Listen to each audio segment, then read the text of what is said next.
Hey guys, and welcome back to Good Stewart Homestead. I'm Katie, and thanks for joining us. I just wanted to hop on here really quick because I know it's been like over a month since my last video, and I really thought it was important that I come on here and just talk to you guys. Yeah, sorry for that. We kind of just dropped off the grid there for about a month, and it was just because we either had a whole bunch going on or nothing at all, other than like the daily stuff like feeding the animals and washing laundry and that sort of thing. And that doesn't exactly make for very exciting content, unless you guys just want to, what are they called, the AMSR videos where you just see me doing laundry. um, so there wasn't, like I said, there was either a whole lot going on or there was nothing going on, and it just it made making videos really hard. And I have also misplaced my selfie stick somewhere, so I'm having to hold the camera up by hand.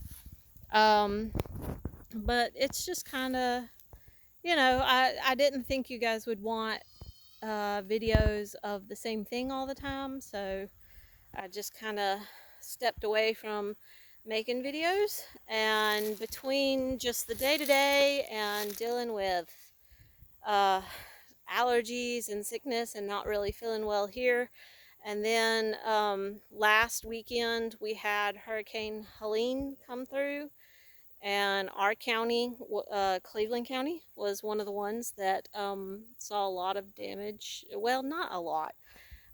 We had damage, and we had flooding, and we had a lot of people without power for a long time.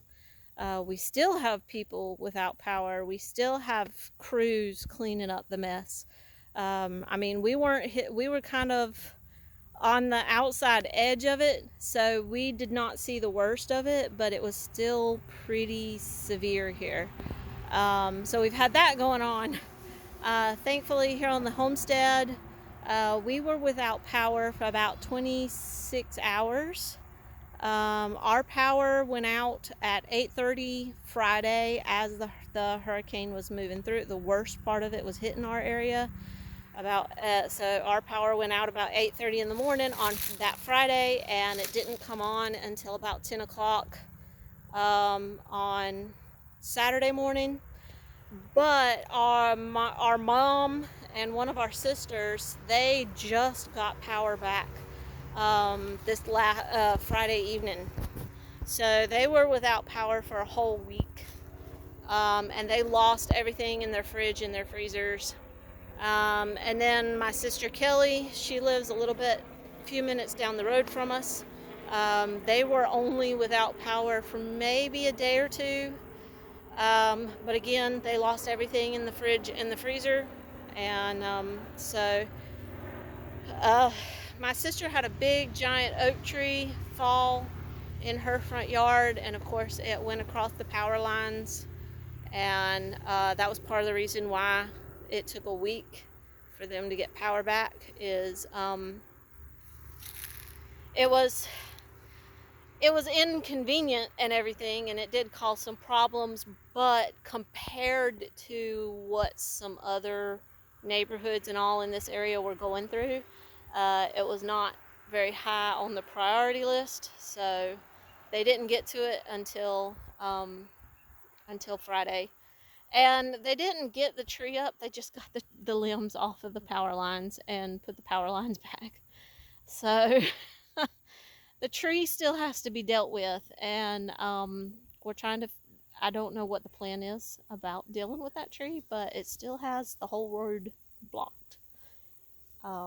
And I know that my sister and my mom, neither one of them have the money to pay for somebody to remove it, because the estimate that they heard was thousands of dollars, because it's such a huge oak tree, and they were like, we just don't have that kind of money. So they're kind of struggling with figuring out what to do.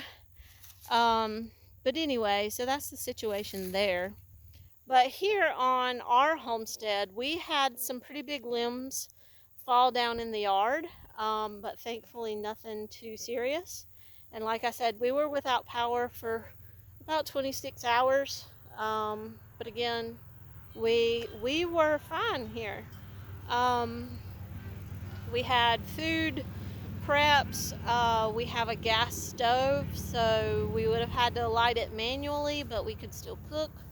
And then when it came to, and thankfully, that's one thing that I can say about it coming this time of year, is because right now we don't have the extreme heat of summer, and we also don't have the cold of winter. So it did get pretty hot and stuffy in the house when we were without power, but we were just able to open all the windows and we just dealt with it. That's about all we could do. But and we're still cleaning up here. Like, we still have tree limbs and stuff in the yard that we've got to get cleaned up. But it's a process, and we do ask you to keep praying, and keep sending support and keep sending help to Western North Carolina. We have a lot of friends and family that live in the mountain area, and they suffered a lot more than we did. We are so thankful to the Lord that we did not have the destruction that some places have. So we are very blessed in that. And then let me switch arms because that arm's getting tired. So that's the thing with that. And so, yeah. But if you've got churches or anything like that that are taking up donations, then please give to them. My oldest nephew went yesterday to go help out. He volunteered because he does have the search and rescue and the firefighter experience and first responder experience, stuff like that. And he was like, well, I feel like I have all of these skills and this experience, and I need to help. I need to do something. So he went up with a group Saturday, and they passed out supplies and helped deliver things that needed to go up there. So we're really proud of him for that. But at the same time, I think all of us were a little bit worried. We were nervous because we know how quickly situations like what we're dealing with up in the mountains of North Carolina right now are, they can change in a matter of seconds. And so we were kind of nervous about him going into that area, but at the same time, we were very, very proud of him, and very, yeah, we loved the fact that he wanted to help. And so anyway, he did that, and they came back Saturday evening, because it's just a couple of hours from here. But they came back in the evening, and he was telling us all the places that they went and what they were able to do for folks, and it was really great. So, but like I said, if you can give to some of these folks that are taking supplies and everything, please do so. If you have skills or abilities or something like that where you can help, then please do so. Find somewhere where you can apply that and help, because we really need it. It's been some of the images and videos and things that we've seen coming out of our mountains here in North Carolina have been the stuff of nightmares. And it's been really heartbreaking. So if you can help, please do so. But most of all are your prayers. We have heard reports that some of the search and rescue is now being turned over to search and recovery. Some of you might understand what that means. Some of you may not. But if they're having to switch over to recovery instead of rescue, then that means that they think they've gotten out all the people that are alive, and now it's switching over, trying to recover what was lost. So anyway, that's some of those reports, but there's still search and rescue going on. So we haven't completely lost everything. So do keep us in your prayers. And I've still, like I said, we've got friends and family that still live up in the area, up in the mountains and things like that, and we're constantly checking on them and asking them, what do you need? How can we get it there? Who do we talk to? That sort of thing. So please, if you can help at all, then please do so. And just keep us in your prayers. Like I said, us here on the Good Stewart Homestead, we're doing fine. We do have some cleanup to do, but if nothing else for us, it was a learning experience for us, because while we felt pretty secure in the preps that we did have, we were also able to see areas where we still needed to work on things. And one of the things that we decided that we needed to work on is not relying on frozen foods as a main method of preservation. I mean, it's freezing your food, like freezing your vegetables, freezing your meat and that sort of thing, can be good, but it doesn't help you if the power goes out. So we're like, we need to do more canning. We need to do more dehydration of foods. We need to do, we would love to get a freeze dryer, but unfortunately that is not in our budget right now, because we have looked into them and it's just not in the budget right now. Another thing that we had talked about doing is possibly canning water, because we're like, a jar with clean water in it takes up the same space as an empty glass canning jar. So why not take some of these empty jars that we have that we don't have food in them right now, and why not put water in them, and that way we can have water in case something like this happens again. Another thing that we looked at is some of our animal shelters that we have here on the property. They need to be replaced or reinforced or something like that, just so that our animals did fine. But looking at the shelters that we have for them, we were just like, we could really do better. So that was another thing that we talked about and discussed. So more food preps that don't require refrigeration or freezer, and putting water to the side or having some kind of water filtration system. We've actually looked at Life Straw's big giant water filter that will do like 3 to 5 gallons of water at a time. It'll filter through, and so we've looked at that option. And then what else? We have discussed getting a wood burning stove and getting it installed if we needed it, because even though we have a gas stove, we still want a backup. So that's something else that we had talked about doing. And then we talked about generators.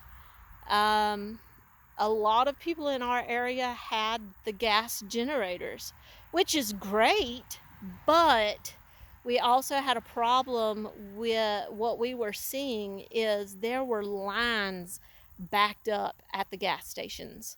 I mean, just miles and miles of cars waiting to get gas for their gas generators.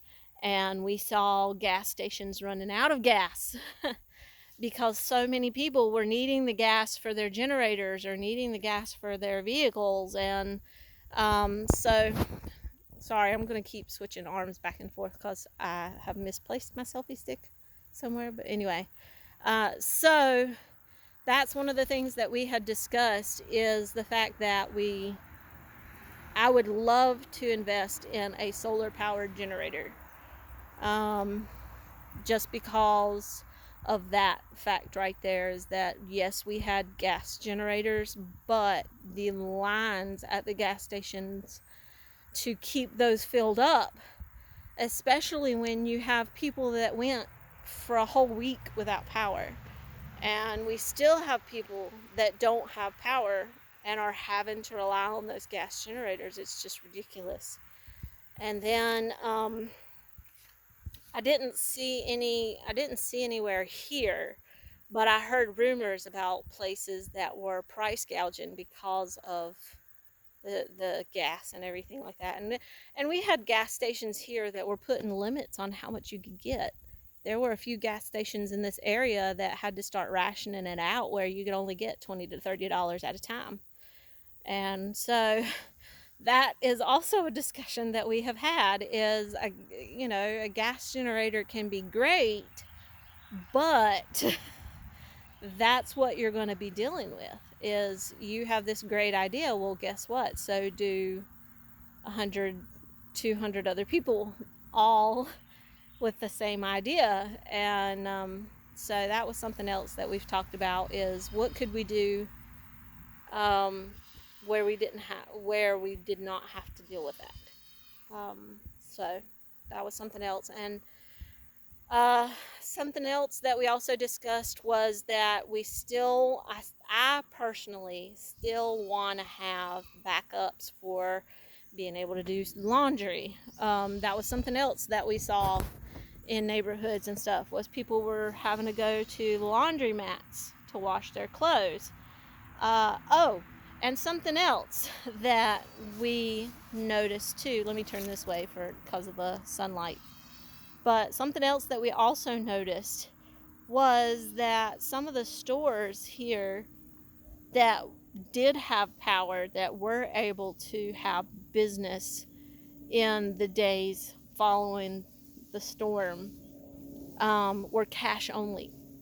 So all this stuff that you hear about digital currency and debit cards and Bitcoin or whatever, all of that became worthless in one day, in a few hours, where that storm swept through and caused so much power outage and so much destruction, because nobody could access it. Nobody had power to be able to access it.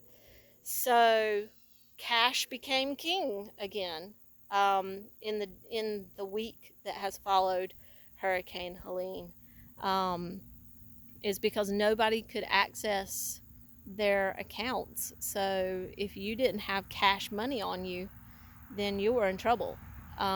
We actually, that first day, we tried to go find somewhere that had some food that we could eat. And everywhere we went, it was cash only, cash only, cash only. And I was like, well, all I got's a debit card, and nobody's taking a debit card. So we did find one grocery store. It was a food line that had power that could take debit cards. And so we bought the few things that we could get, because they were getting cleaned out pretty fast. And I actually asked for cash back, so that we would be able to go to some of these places that were cash only, because they could not access, you couldn't use a card, you couldn't use anything like that. So that's something else that I wanted to bring up that you need to think about in an emergency situation, is keeping a little bit of cash on hand, because all of that stuff becomes completely useless in an emergency power down situation.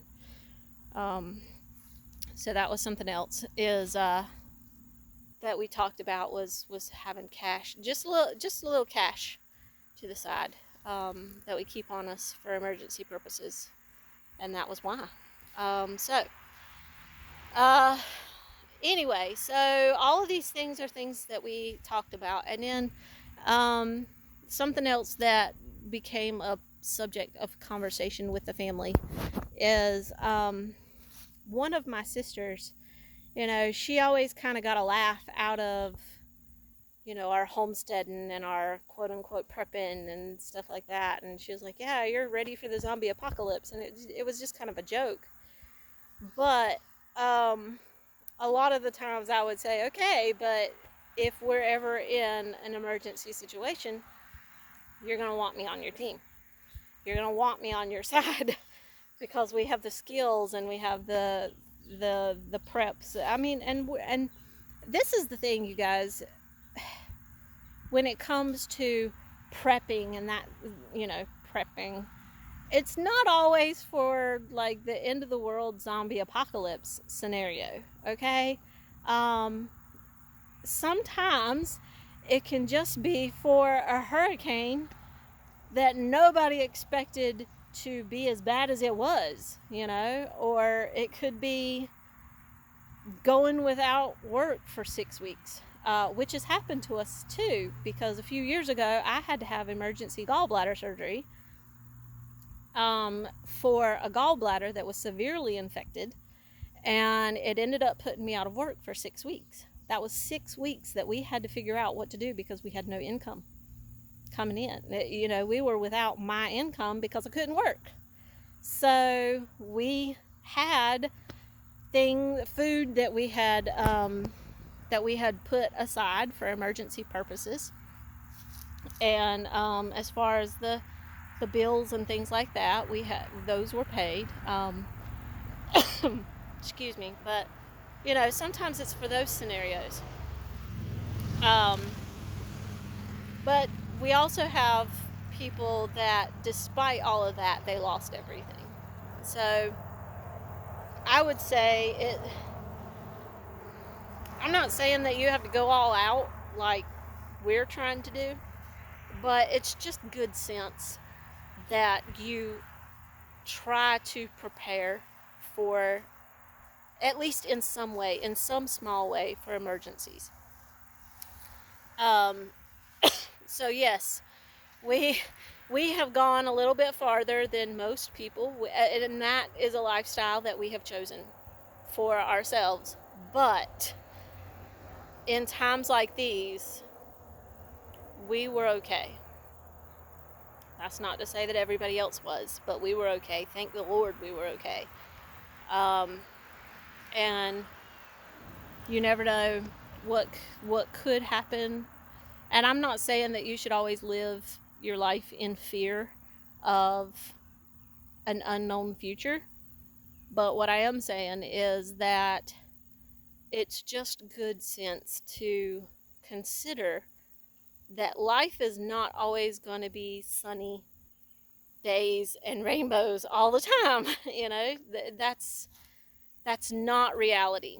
And you are going to go through times in life where you're going to really wish you had things in place. So it's good sense to consider that, and to do some kind of prep. Maybe not go all out like us, but do something, learn a skill, learn how to grow some vegetables in your backyard, even if it's in 5-gallon buckets, because that's how I started. I started when I lived in an apartment. I started out by growing some vegetables in some 5-gallon buckets, and they didn't always make it, and sometimes they did, and and that's how I got my start. And now I do have the space to be able to grow a bigger garden and to have dairy goats and to have turkeys and that sort of thing. But that's not, and you can't expect to have all of that all at one time. And so you just start small and you do what you can do, and then you go from there. So but anyway, everything's good here though, and we were actually supposed to go camping this coming weekend, but that's been changed. And I'm still going to take the time off, but I'm just going to focus on getting some things done here, getting some cleanup done, getting some work, because now we're in the process of trying to prep for winter and trying to get things ready, doing what we can to get things ready for next spring. So yeah, so that's the phase that we're in now, and just continuing to learn and grow and improve. So we hope everybody out there is safe. I'm starting to have a little bit of issue right now because my allergies are really bad, and the ragweed is really tearing me up out here. So the longer I stay here and talk, sorry, the more problems I'm having. So I'm going to end this video and go get some water to clear my throat out and get some of this gunk draining out, and get right back to it. So hope you guys have a great week coming up, and stay safe, and just be good, and we'll see you in the next video. Okay, bye.